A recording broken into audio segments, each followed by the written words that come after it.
Hi there and welcome to the Daily Arsenal News Show. Let's dive into today's top stories.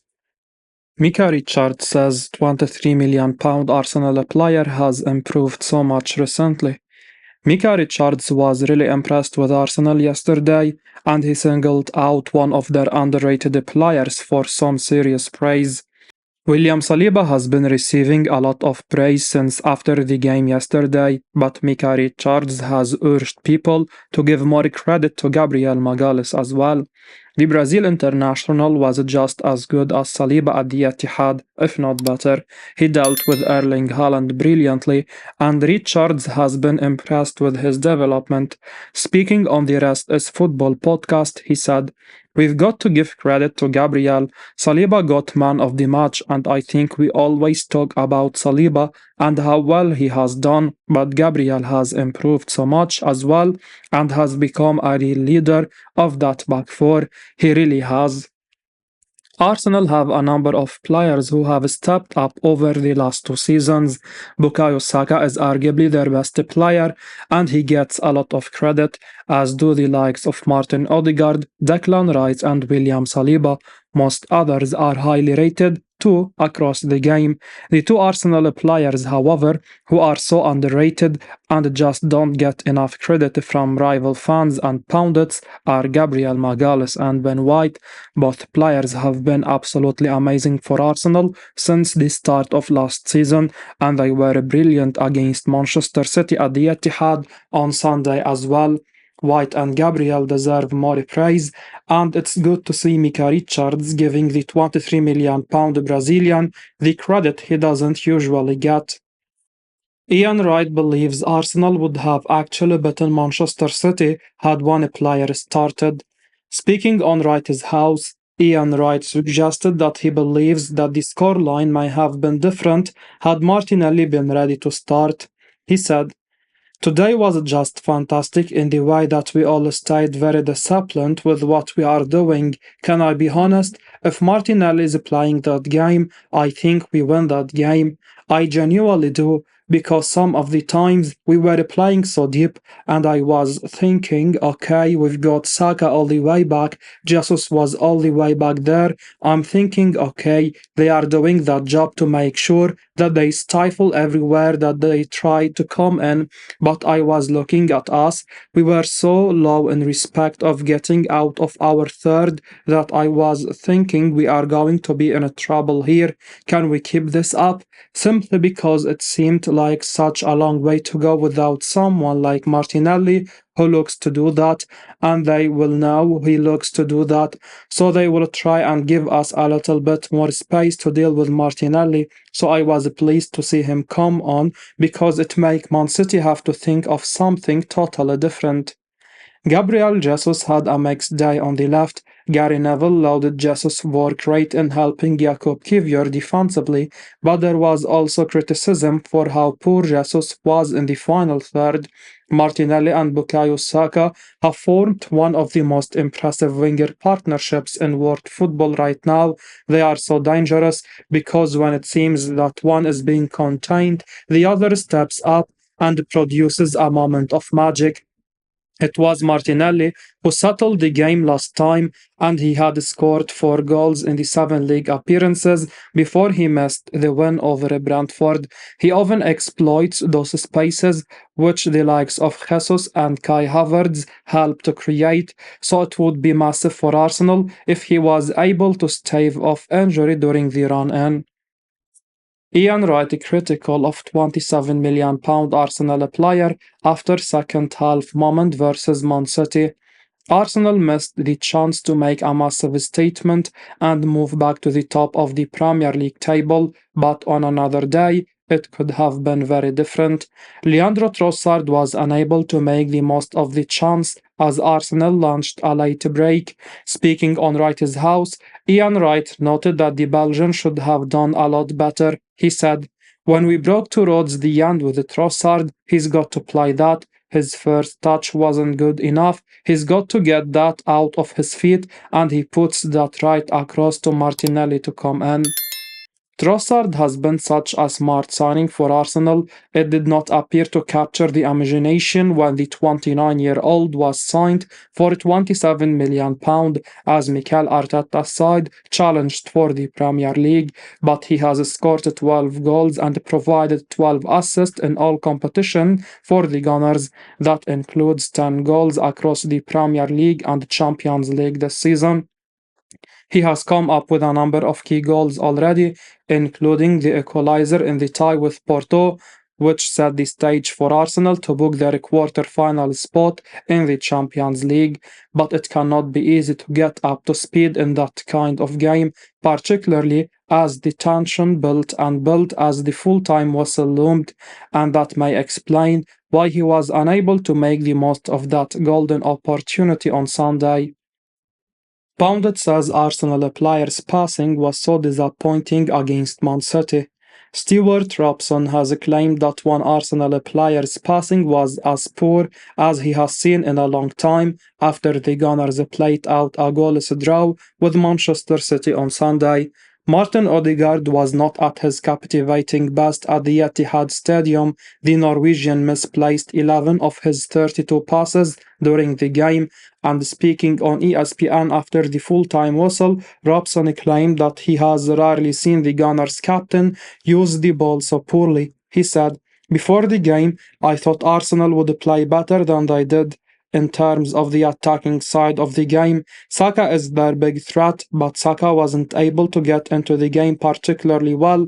He had to do a lot of defensive work, and on the other side, Jesus was often coming in on his right foot and had one or two efforts early on in the game, but drifted out of the game. Havertz couldn't really hold up the play. Odegaard, in terms of his passing, was as poor as I have seen him for quite some while, so he will be disappointed with the attacking side of the game."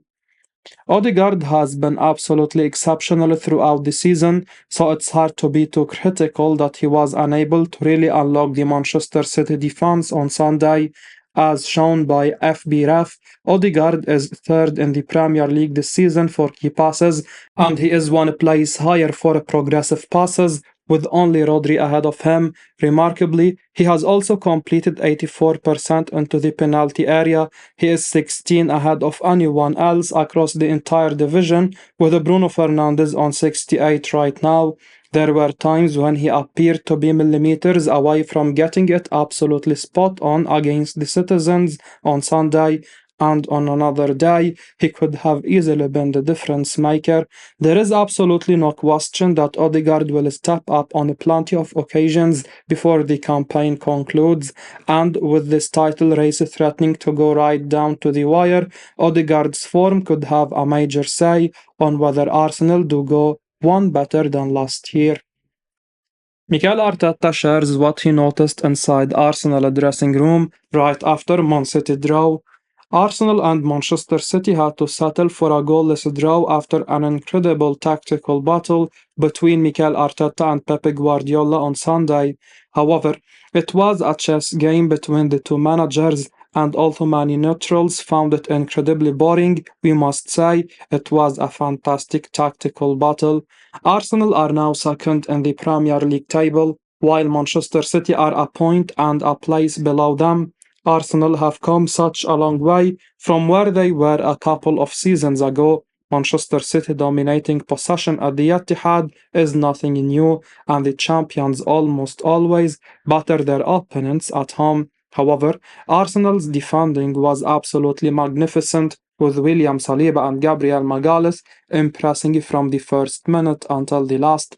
The Frenchman was named as the man of the match for his incredible performance, but some of his comments after the game caught our eye. He said, "We are not satisfied 100%. Mikel Arteta was asked about the defender's comment, and the Arsenal boss revealed that he felt the same from everyone inside the dressing room. He thinks that is unbelievable. The Spaniard told Arsenal's media team the following: "That's the same. That's the feeling I get in the dressing room. That's unbelievable. We have prevented this team for the first time in 3 years to score a goal at home. That tells you the difficulty of it, but they want more. Individually, we could have done more. As a team, we could have done more. That's good to see. Every Arsenal player on the pitch deserves a lot of praise for their display yesterday, but two names stand out: William Saliba and Gabriel Magalhaes. The two centre backs were absolutely outstanding, and they dealt with Erling Haaland, who is the best striker in the world, without too much trouble. This was the case at the Emirates as well back in October, and the two defenders' stats against Manchester City in both games this season are just incredible. £24 million Arsenal player now considering leaving, and his former manager wants to sign him. A cluster of Arsenal players are set to be on the market this summer. The Gunners know they need to sell a few to balance the books and enable further spending, and Edu is said to be already making plans. In terms of those who could go, a number of England internationals could be among them. Emil Smith-Rowe is well down the pecking order and would fetch decent money for a home ground player, as would Edin Ketaya, who is again being linked with a move away. Another England international is Aaron Ramsdale, who could also depart, having seen David Raya take his place. And speaking of Ramsdale, one of his former managers could look to take him off Arsenal's hand. According to a report from the Daily Mail, Ramsdale is once again back on the agenda for Newcastle and Eddie Howe. It's claimed that Ramsdale is now seriously considering his next steps in terms of his future. The former Sheffield stopper is wanting to play regularly, and Newcastle have had problems all year with their goalkeepers. It's suggested Eddie Howe remains a big fan of Ramsdale. The pair were together at Bournemouth before the stopper moved back to Sheffield United. Arsenal then paid £24 million for the Englandman. He was number one for a while and did well before Mikel Arteta decided to sign David Raya. Newcastle then could be a welcome move for Ramsdale as he looks to kickstart his career again. Arsenal receive boost in pursuit of midfielder transfer after developments at two rival clubs. Arsenal are reportedly still eyeing Real Sociedad midfielder Martin Zubimendi as a summer transfer window target, according to Fabrizio Romano. Posting on his official account on X, Romano suggested that Arsenal could now be in a good position to sign Zubimendi, as Barcelona's interest in the Spain international seems to have gone quiet, while Bayern Munich's pursuit could depend on who their new manager is. It seems Zubimendi could have been a good option for Bayern under Xabi Alonso, but it's now less clear if he will be targeted as a priority by whoever comes in next. Arsenal will no doubt hope this can prove a boost for them in the race to sign Zubimendi, though it will be interesting to see if other top clubs join the race for the 25-year-old. Speaking to Out of Side recently, Charles Watts provided some insight into Arsenal's target for their midfield this summer, mentioning Zubimendi as one of a number of possibilities in that position. He said, "I do expect Arsenal to sign a midfielder this summer, but a lot will depend on what happens with the midfielders they currently have.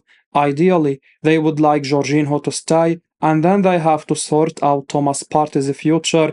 Partey still has a year left on his deal, and just like last summer, Arsenal would not stand in his way of leaving should a decent offer arrive for the Ghana international. Should that happen, then they would have to replace him, and Martin Zubimendi is a player they believe can play the party role. Mikel Arteta knows Zubimendi well and is a big admirer of the Spain international, but there is uncertainty around whether he actually wants to leave Real Sociedad.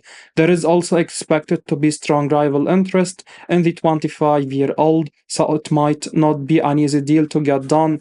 Douglas Luiz is a player Arsenal have tracked for a couple of years now, but the price Aston Villa would demand for the Brazilian would make it a difficult one for Arsenal. Everton's Amad Onana could be one to watch out for. There were a lot of links with him in January. Again, I was told at the time that there was nothing concrete in that speculation, but I wouldn't be surprised if he is someone Arsenal look at when the season ends. I will be uploading daily Arsenal news, so keep your eyes on the channel and don't forget to like and subscribe. I appreciate your support. Peace out.